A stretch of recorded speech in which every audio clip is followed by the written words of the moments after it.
जय जय श्री सीताराम। सीताराम चरण रति मोरे, अनुदिन बढ़हु अनुग्रह तोरे। मंगल करणी कलिमल हरणी, तुलसी कथा रघुनाथ की। श्री रामचरितमानस सभी पापों को नष्ट करने वाला, आप में भगवान के प्रति अनुराग को बढ़ाने वाला है।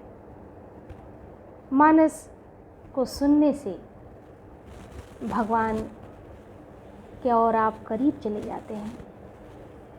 भक्ति आपके हृदय में निवास करने लगती है, आपके नेत्र सजल हो जाते हैं और भगवान की चर्चा करते करते उनकी परम भक्ति को प्राप्त कर पाते हैं। इसलिए श्री रामचरितमानस का श्रवण लाभ अवश्य लें, हो सके तो स्वयं पढ़ें। जय शंकर भगवान की, जय पार्वती मैया की, जय विष्णु भगवान की, जय महालक्ष्मी की, जय सरस्वती माता की, जय हनुमान जी महाराज की, जय मेरे गुरुदेव की, जय श्री रामचरितमानस की, जय गोस्वामी तुलसीदास की। जय जय श्री सीताराम। श्री रामचरितमानस की सुंदर चौपाइयाँ अनवरत रूप से आगे की ओर प्रवाहित हो रही हैं। पिछले वीडियो में मैंने बताया था कि मंदोदरी रावण को बहुत तरीके से समझाने का प्रयास करती है और कहती है कि जिसके विधाता ही प्रतिकूल हो गए हों, भगवान ही साथ न दे जिसका, वो तो मझधार में फंस ही जाएगा, उसका कल्याण कोई नहीं कर सकता। वो बार बार आग्रह करती है कि सीता मैया को लौटा दीजिए, वापस कर दीजिए। सीता जी का लंका में प्रवेश ही इसीलिए हुआ है कि संपूर्ण लंका का विनाश हो जाए। ऐसा न करने से स्वयं शंकर जी और ब्रह्मा जी भी आपकी रक्षा नहीं कर सकते।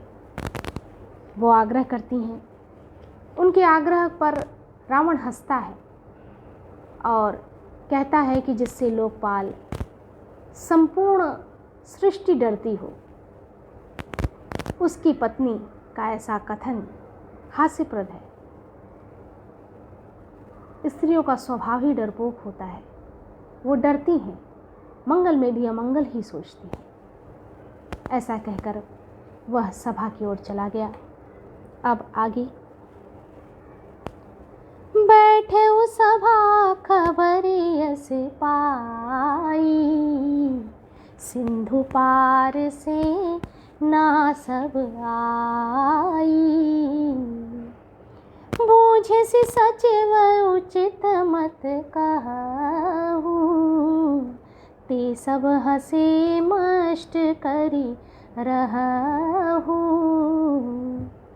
जो ही वह सभा में जाकर बैठा, उसने ऐसी खबर पाई कि शत्रु की सारी सेना समुद्र के उस पार आ गई है। उसने मंत्रियों से पूछा कि उचित सलाह कहिए, अब क्या करना चाहिए।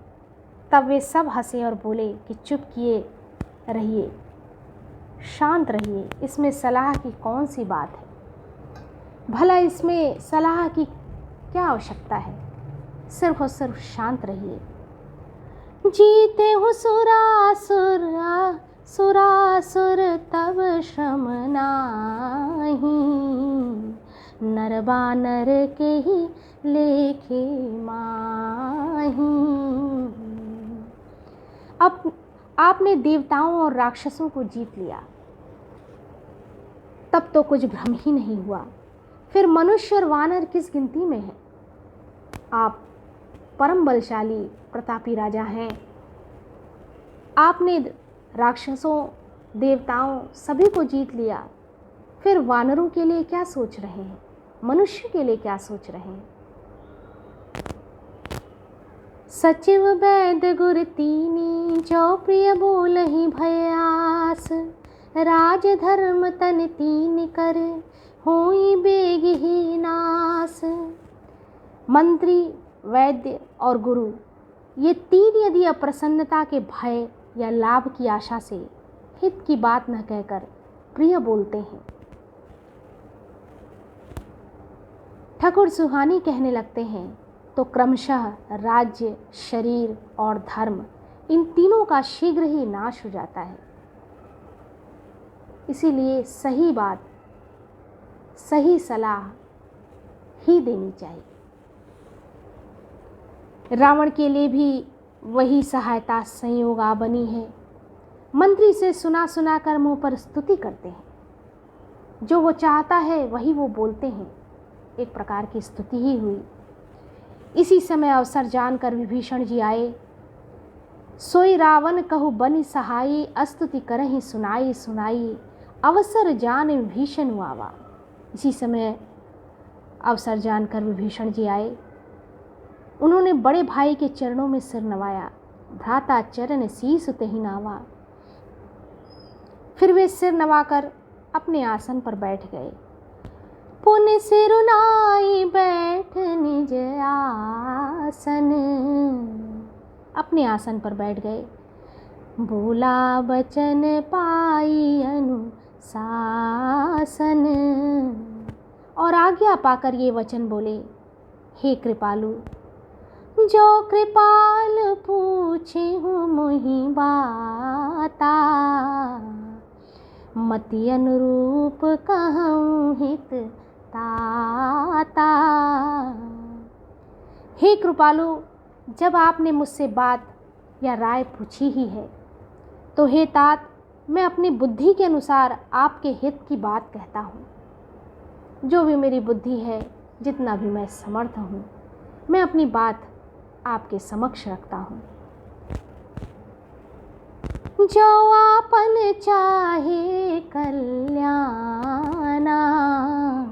सुजसु सुमति शुभ गति सुख नाना। जो मनुष्य अपना कल्याण, सुंदर यश, सुबुद्धि, शुभ गति और नाना प्रकार के सुख चाहता है, वह हे स्वामी सो पर नारी लीलार गुसाई, तजऊ चौथी के चंद की नाई।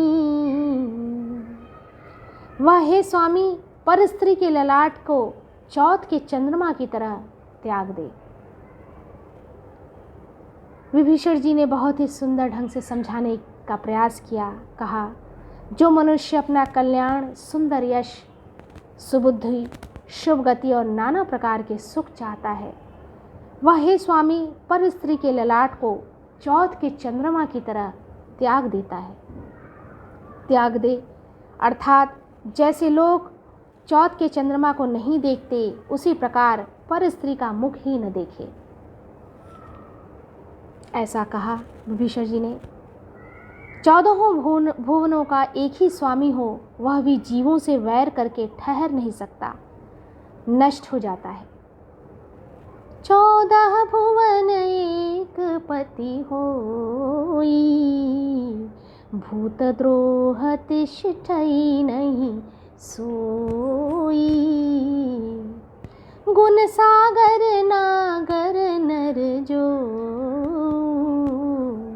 अल्प लोभ फल कहई न को।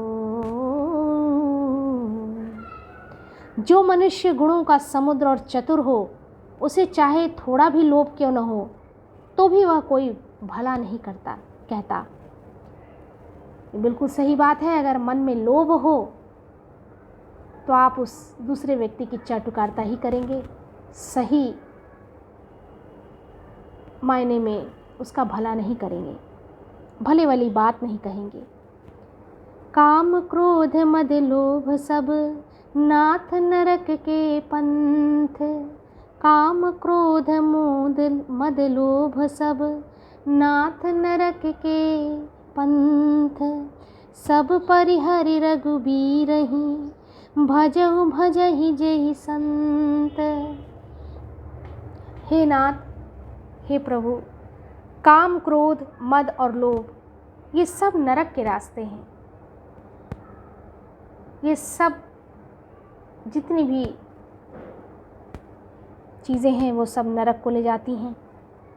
इन सब को छोड़कर श्री रामचंद्र जी को भजिए, जिन्हें संत सत्पुरुष भजते हैं। उन्हीं श्री रघुवीर जी का स्मरण करिए और उन्हीं को भजिए। तात राम नहीं नर भूपाला, भुवनेश्वर कालहु कर काला। हे तात, राम मनुष्यों के ही राजा नहीं हैं, वे समस्त लोकों के स्वामी और काल के भी काल हैं। बहुत सुंदर चौपाई है। तात राम नहीं नर भूपाला, भुवनेश्वर कालहु कर काला। हे तात, राम मनुष्यों के ही राजा नहीं हैं, रघुवीर मनुष्यों के ही राजा नहीं हैं, श्री राम जी मनुष्यों के ही राजा नहीं हैं, वे समस्त लोकों के स्वामी और कालों के भी काल हैं। ब्रह्मयनामय यज भगवंता, व्यापक अजित अनादि अनंता। वे संपूर्ण ऐश्वर्य, यश, श्री, धर्म, वैराग्य एवं ज्ञान के भंडार भगवान हैं। वे निरामय, विकार रहित, अजन्मा, व्यापक, अजेय, अनादि और अनंत ब्रह्म है। भगवान के स्वरूप का वर्णन किया विभीषण जी ने। उन कृपा के समुद्र भगवान ने पृथ्वी, ब्राह्मण, गौ और देवताओं का हित करने के लिए ही मनुष्य शरीर धारण किया है। गौ द्विज धेनु देव हितकारी, कृपा सिंधु मानुष तनु धारी। मनुष्य का रूप ही इसीलिए धारण किया है कि पृथ्वी, ब्राह्मण, गौ और देवताओं का हित कर सके। जनरंजन भंजन खल प्राता, वेद धर्म रक्षक सुनु भ्राता। सुनिए हे भाई, सुनिए, वे सेवकों को आनंद देने वाले, दुष्टों के समूह का नाश करने वाले और वेद तथा धर्म की रक्षा करने वाले हैं। ऐसे हैं भगवान। विभीषण जी ने भगवान के संपूर्ण स्वरूप का वर्णन किया, समझाने का प्रयास किया रावण को। इस वीडियो में इतना ही। आगे की वीडियो में भी भगवान की पावन चर्चा का आनंद हम सभी लेते रहेंगे। रसपूर्ण चौपाइयों को सुनने से मन पूरी तरह से भक्ति में गोते खाने लगता है। हमारी भक्ति की कोई पराकाष्ठा न हो। हम जितना ज़्यादा भक्ति करें उसकी कोई सीमा न हो, अनंत भक्ति को प्राप्त करें। हम सब पर भगवान की कृपा सदैव बनी रहे। जय जय श्री सीताराम, जय जय श्री सीताराम।